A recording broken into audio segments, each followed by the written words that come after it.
Por falar em devido processo legal, deixa eu comentar uma notícia aqui do dia.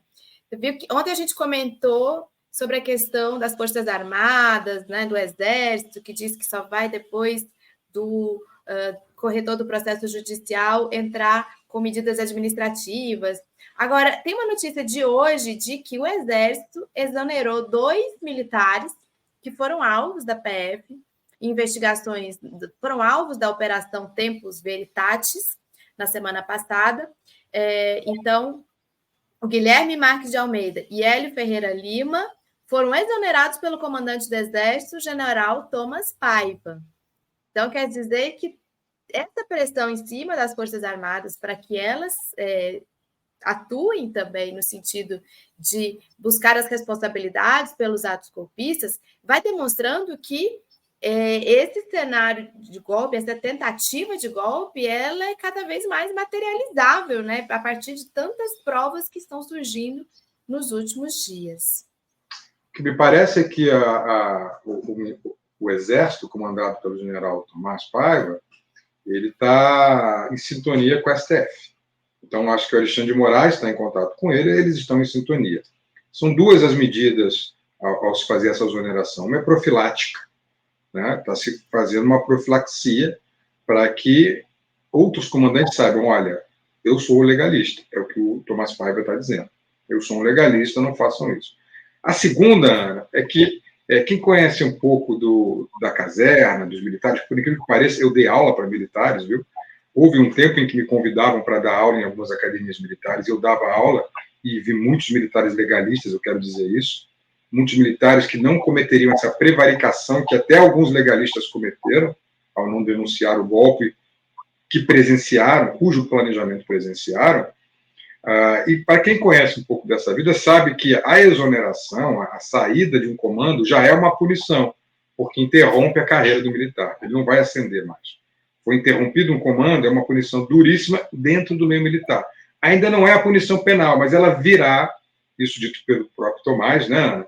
Ela virá essa punição penal caso o Supremo julgue que eles são culpados. Então, de novo, respeitando o devido processo legal, esses militares que foram afastados dos seus comandos por ordem do general Tomás Paiva, comandante do Exército, eles também responderão criminalmente, responderão penalmente. Eu não poderia deixar de citar que um desses exonerados era o comandante do batalhão de operações psicológicas, que simplesmente começou a chorar, chorou, teve uma síncope, ficou nervoso e chorou, passou mal quando a Polícia Federal bateu na porta dele. A ironia é essa, queridos e queridas.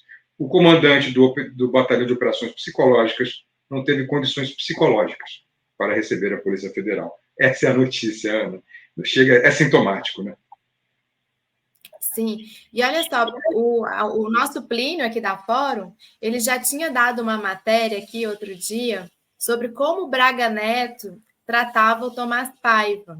Vou pedir o Gui para colocar aí. Depois eu também vou colocar o link aqui da matéria no nosso chat. Essa matéria foi da semana passada, feita pelo Plínio. Coloquei para o Gui. O Braga Neto chamava ele de traidor da pátria. Cadê aqui a matéria?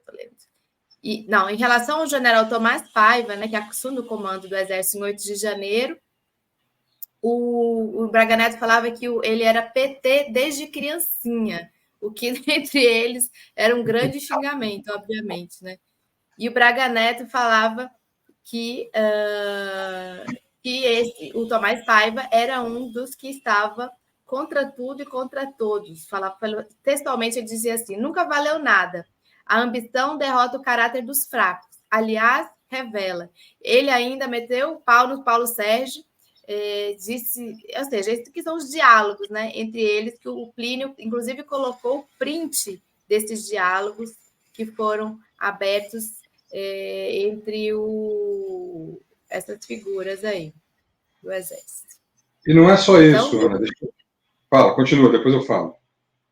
Não, só ia arrematar dizendo o seguinte: entre eles deve estar uma confusão enorme. Eu estou tentando acessar aqui, peraí, eu tenho aqui, ó, os ataques do Braga Neto, não sei se a gente tem aí para mostrar, Vou fazer um breve histórico. O ministro, o comandante do Exército, quando Bolsonaro reuniu os golpistas, era o general Freire Gomes. O comandante da Marinha era o Garnier. E o comandante da Aeronáutica era o Brigadeiro Batista Júnior. Esses eram os 3 comandantes, correto? Desses 3 comandantes, apenas o comandante da Marinha, o Garnier, topou dar o golpe. Né? O Brigadeiro Batista Júnior, pelo relatório da Polícia Federal que eu vi, ele nem chegou aí, nem chegou aí nessa reunião. Por isso o meme contra ele, comandante da Aeronáutica. Esse meme que a gente está vendo. Se puder aproximar, ele bota aquele personagem do Jô Soares, o Batista. Né? Acho que só descer a matéria. Aí. Exatamente, ele compara ele ao personagem do Batista. Aí tem uma leitura que eu não consigo fazer daqui, não sei se você consegue ler o meme. Você consegue ler daí? Eu consigo. Ele fala o seguinte aqui no meme. Ele fala... cala a boca, Batista. Honra a farda, Batista. Batista humorista, aí Batista comunista. Ou seja, é esse o meme. Brigadeiro do ar, Batista Júnior. Não coloque essa estrela na sua patente, fazendo uma alusão à estrela do PT também. O que acontece nesse momento? Eu só estou anotando aqui que estão me mandando notícias aqui, eu estou anotando, viu, gente? Meu Deus. Acho que aqui o diálogo do Braga Neto. Lê esse diálogo é importante. Vou ler aqui. E o Tomás foi no VB, que seria o quê? VB ontem. VB é o Vilas Boas, General Vilas Boas. É verdade. Então, ele ouviu Vilas Boas, aí ele fala, e acredite, ele deu uma não vou ficar falando as palavras que eles falam no VB e na CIDA. Terminou dizendo que os 2 serão prejudicados com as intervenções sem noção que estão fazendo. Na saída, ele resolveu abrir o jogo e falou mal de todo... que seria a CE? Não sei. Principalmente do Teófilo. A CE é o comando que o Teófilo dirigia, que a gente falou bastante dele ontem aqui também. Exato, isso aí. Do comando de ações especiais, né? Uma coisa assim. Principalmente do Teófilo, do Barata, parece até que ele é PT, desde pequenininho. Mostrou que ele tem que estar contra tudo que está acontecendo, inclusive contra o Arruda. Na verdade, aqui ele está falando do Batista Júnior. Aí ele xinga, nunca valeu nada, a ambição derrota o caráter dos fracos, aliás, revela. Ele ainda meteu o pau no Paulo Sérgio, disse que ele tem que ficar quieto. Aí a Cida ficou louca, se retirou da sala para não botar o artista para fora. Na verdade, o VB, o Vilas Boas, tinha questões discutíveis. Cida é a esposa do Vilas Boas, que fala por ele. Fernando, Tomás, que são as paixões discutíveis, né? Fernando, Tomás, que é o Tomás Paiva. Segundo o Sodré, o Tomás hoje é da patota do... E aí continua, a gente não tem aqui o print da continuação. Mas, em resumo, para quem pegou o bonde andando aqui também, no Fórum 11h30, nós estamos falando sobre como o Braga Neto se dirigia ao Tomás Paiva. O VB é o General Vilas Boas e Cida é a esposa do General Vilas Boas, aqui na nossa comunidade está nos ajudando, a Ana Gondim. Cida é a mulher dele. Então, como eles o que é importante a gente extrair daqui, né, Felipe? É como eles estavam irritados porque não estava caminhando o golpe do jeito que eles queriam, né? E aí estavam irritados até com Vilas Boas, que tinha paixões discutíveis, ou seja, paixões apreciava certos generais, certos militares que não estavam topando o golpe. Então, vamos lá. Qual é o raciocínio lógico aqui? Retomando os fatos e a cronologia, como a Ana mencionou. A gente já falou um pouco sobre ela ontem. Dia 19/11, uma minuta é apresentada ao Bolsonaro. 19/11 de 2022, pelo Felipe Martins, né, essa figura nefasta, cujo perfil a Ana já botou lá já fez aqui na Fórum. Vocês podem acessar os vídeos da Fórum, vão ver o brilhante perfil que a Ana fez dele. Junto com ele estava aquele padreco, aquele padre que não, um padre falso, né, que é um grande influenciador digital, e um jurista, o Amaury Saad, né, que iria fazer, que dava a áreas jurídicos, né, pseudo-jurídicos, a essa minuta do golpe. No dia 7 de dezembro, aí nesse dia o Bolsonaro pediu alterações, porque eles queriam, a minuta do golpe, pedir a prisão do Alexandre de Moraes, do Gilmar Mendes e do presidente do Senado, né, Rodrigo Pacheco.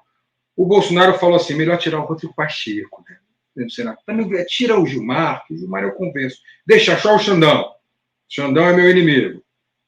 O Felipe Martins e o Saad foram para casa, fizeram o dever de casa, voltaram com uma nova minuta, Bolsonaro aprovou, e no dia 7 de dezembro, ele chamou os generais, chamou os militares para falar do golpe. O Paulo Sérgio, que era o ministro da Defesa, né, militar da reserva, mas o comandante dos comandos militares, né, subordinados ao Bolsonaro. O ministro do Exército, Freire Gomes, e o ministro da Marinha. O ministro da Aeronáutica não foi. Daí, esses prints que a Ana mostrou. Esses prints mostrando que o brigadeiro Batista Júnior, o ministro da Aeronáutica, nem foi à reunião. O Freire Gomes foi e presenciou, ele, Freire Gomes, presenciou essa tentativa de golpe, a construção da minuta, os pedidos pessoais do Bolsonaro para que a minuta do golpe fosse refeita aos moldes que ele queria, ajustada aos moldes que ele, Bolsonaro, queria. Eu já vi respostas do Freire Gomes, da defesa do Freire Gomes sobre isso. O que diz a defesa do Freire Gomes? Porque, no mínimo, o Freire Gomes prevaricou, porque ele devia ter denunciado. Olha, o presidente da República está tramando um golpe de Estado. É claro que a gente sabe que ele teria medo, jamais faria disso. Mas, assim mesmo, ele é prevaricação. A desculpa dele, Ana, acreditem se quiser, é a de que ele não falou nada para manter o comando e evitar um golpe. Aí a gente discute. De repente é verdade, né? A gente discute. Mas o fato é que ele não topou. E no dia 9/12, 2 dias depois, o Bolsonaro fez uma reunião com um general que ia comandar essa intervenção militar, que era o general Teófilo, que comandava o batalhão de operações especiais ali em Goiânia. Então estava muito perto e poderia fazer essa intervenção. Aí na tua zona, né, Ana? Então por isso que a gente falou ontem que a Ana seria uma das pessoas presas. Né? Claro. Né? Aí pertinho, logo as primeiras presas. Deixa eu só fazer uma correção, que quando eu estava lendo lá o Zap, o ACE que aparece lá é Alto Comando do Exército, só que a Ana está me corrigindo. Exatamente. E aí, onde é que entram as milícias digitais? Era isso que eu queria trazer aqui. As milícias digitais vêm da Flórida. Nesse mesmo momento que está acontecendo isso tudo, tem um comunicador que sabe de tudo, que é neto de um ex-presidente ditador, presidente o João Batista Oliveira Figueiredo. O neto dele, Paulo Figueiredo, mora na Flórida, é blogueiro, tem 1.300.000 seguidores e tinha um quadro na Jovem Pan. Era comentarista da Jovem Pan. E lá na Jovem Pan ele sabia disso tudo que estava acontecendo, porque ele tem informantes no alto comando do Exército, no ACE, que são sempre 16 generais. Então, desses 16 generais, havia golpistas. Claro, o Teófilo, um deles. Né? E, provavelmente, o Teófilo era informante do Paulo Figueiredo. E ali o Paulo Figueiredo chamava esses generais de covardes, diziam que eles eram melancia, verde por fora, vermelho por dentro, e incitava as pessoas que estavam lá nos acampamentos a continuar. E pediu, inclusive, guerra civil, eu sempre falo isso aqui. Ele não só pediu intervenção militar, como ele constrangeu os militares que não queriam, então ficava insuflando as milícias digitais do Bolsonaro e pedia guerra civil, o que é moleza para quem está morando nos Estados Unidos, que é a pátria-mãe dele. Inclusive, ele que já chegou a ser preso, né, por desvio de recursos, só vocês digitarem Paulo Figueiredo preso, matéria da Folha de São Paulo. Né, ele foi preso aqui, ele era sócio do Hotel Trump aqui no Rio de Janeiro. O nome já é bem sugestivo. O Hotel Trump, empreendimento das empresas Trump, que depois faliu, mas ele foi acusado de desviar recursos públicos de fundos de pensão que investiram nesse hotel através de notas frias, já que ele era o gestor da construção do hotel. Essa é uma das acusações dele. A outra acusação sobre ele é de que ele pagou propina para conseguir um empréstimo do BRB, do Banco aí de Brasília. São acusações, ele chegou a ser preso pela Interpol, segundo notícias da Folha de São Paulo, por isso. Mas pediu guerra civil, mano. Então, repare que está tudo junto. tudo aqui está concatenado. Há uma briga entre os militares, tudo conectado. Há uma briga entre os militares. O Freire Gomes também. Qual é a missão do Braga Neto, que você mostrou nesses prints? É bater nesses generais. Ele bate também no Freire Gomes, como bate no Brigadeiro Batista Júnior. Qual é a missão do Paulo Figueiredo? Repercutir essa porrada nos militares nos meios de comunicação, sem citar o Braga Neto, e sem citar nominalmente até o Freire Gomes. Mas ele diz, há militares que não estão querendo fazer o que deve ser feito. O que devia ser feito, na opinião dele? Golpe. Mais do que isso que é impressionante. Guerra civil. Tem um momento... Eu lembro, eu estava assistindo nesse dia. Eu não vi só em vídeo, não, eu vi ao vivo. Ele diz o seguinte, alguns generais estão dizendo que se entrarem numa aventura hoje, poderá haver guerra civil no Brasil. Aí ele conclui. Então que haja guerra civil. Ele fala isso textualmente. É bárbaro. É de uma barbaridade, de uma crueldade, é de uma covardia atroz. Mas ele fala isso. E aí, alguém está lembrando também, o Constantino também fazia isso. O Calerron falou na cara dele, é verdade. O Calerron trabalhou comigo aí. O Constantino também agitava a horda para golpe. O Calejão falou na cara dele sobre essa incitação. Eu e o Calejão trabalhamos nesse ano de 2022 na Jovem Pan. E a gente enfrentava esses caras de frente. O meu enfrentamento era sempre com o Paulo Figueiredo, que o programa que eu fazia era meio-dia, e era eu e o Paulo Figueiredo éramos os comentaristas. E o Calejão fazia um programa de tarde, em que era ele e o Constantino. Então, o Constantino enfrentava, o Calejão enfrentava o Constantino, enfrentava o Paulo Figueiredo. Mas essa gente fascista, a gente batia de frente sem adicional de insalubridade, tomando muito sal de frutas, viu, Ana? Eu imagino. Muito sal de frutas. Mas por isso que a gente sabe disso tudo, a gente sabe exatamente o que aconteceu, quem são as pessoas e a influência natural que elas tinham. As pessoas se mantinham nos acampamentos e os generais ficavam coagidos porque o esquema das milícias digitais e também desses comunicadores com muitos seguidores era muito forte.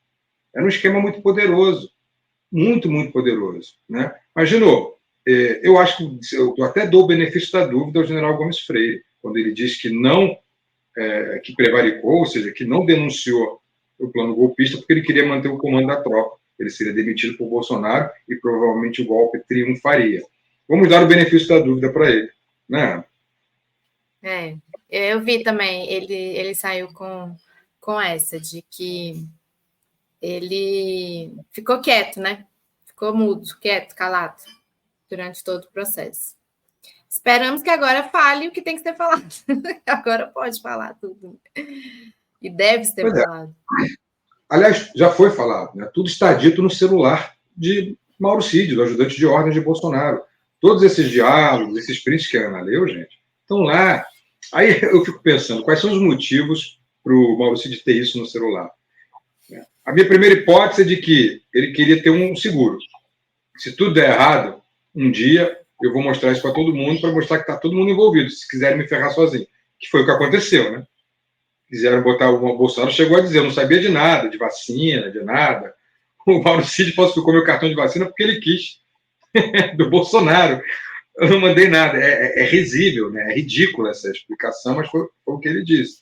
E a segunda hipótese é que eles estavam tão seguros do golpe, que daria certo, que queriam um registro para a história. Um registro para a história, mostrando os prints e mostrando a própria reunião do golpe, a reunião ministerial. Aquele circo dos horrores. Ana, a gente só teve acesso a 2 reuniões ministeriais do Bolsonaro. A primeira foi aquela de 22 de abril de 2020. E ali não se fala em política de governo, não se fala em nada. Só se fala em passar boiada, se fala em F, o servidor público, que é o que o Paulo Guedes diz. Né? O ministro do Ambiente fala em passar boiada.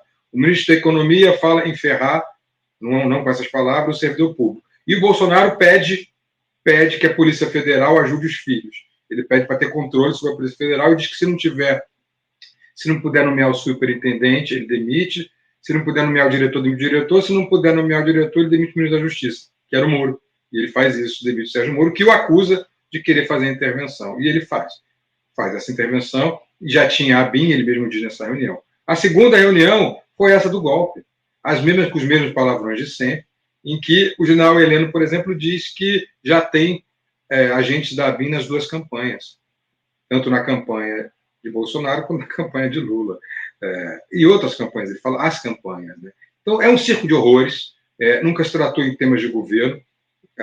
O Bolsonaro delegou o governo ao Centrão, o primeiro-ministro Arthur Lira, como a gente sabe, daí essas emendas orçamentárias que agora chegam a mais de 50 bilhões, chegaram a 34 bilhões nos primeiros anos de Bolsonaro, e depois foi para 46, chegou a mais de 50, o Lula cortou 5 e eles estão cheando.